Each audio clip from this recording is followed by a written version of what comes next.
আমি আপনাদের সাথে শেয়ার করব পাঙ্গাস মাছের মাথা দিয়ে টমেটো টেঙ্গা।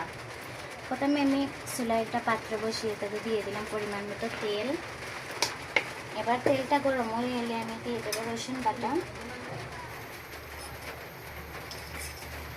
এবার আমি রসুন বাটাটা দিয়ে দিলাম।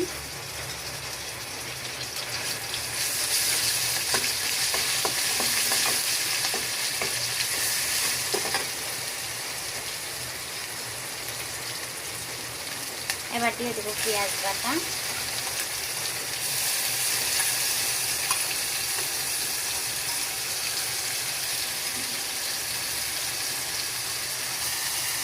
এবার দেবো 1 চামচ লবণ।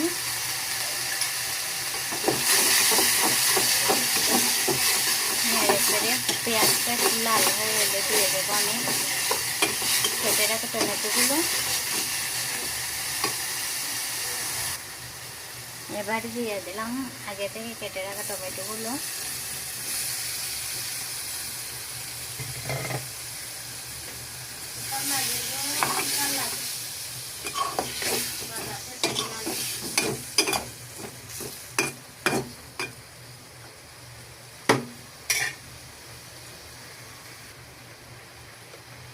এবার দিয়ে দেবো 1/2 চামচ থেকে একটু কম হলুদ গুঁড়া,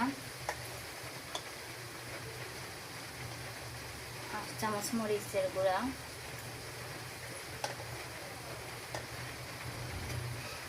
দিয়ে নেড়ে চেড়ে আমি ঢাকনা দিয়ে দেবো।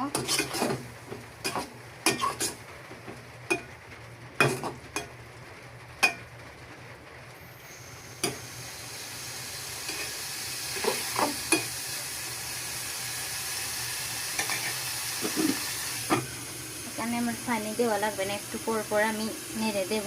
ঢাকনাটা তুলে আমি নেড়ে দেব।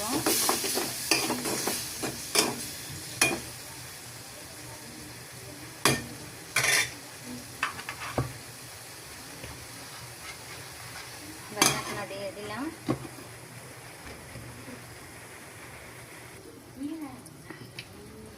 এবার আমি ঢাকনাটা তুলে নেড়ে চেড়ে দেবো। যে দেখতে পাচ্ছেন টমেটোটা এখানে আমার দুটার কোনো প্রয়োজনই পড়বে না, টমেটোটা সেদ্ধ একবার গলে গেছে। এবার আমি মাছটা দিয়ে দেব। এই যে আগে থেকে কেটে ধুয়ে রাখা পাঙ্গাস মাছের মাথাগুলো আমি দিয়ে দেব।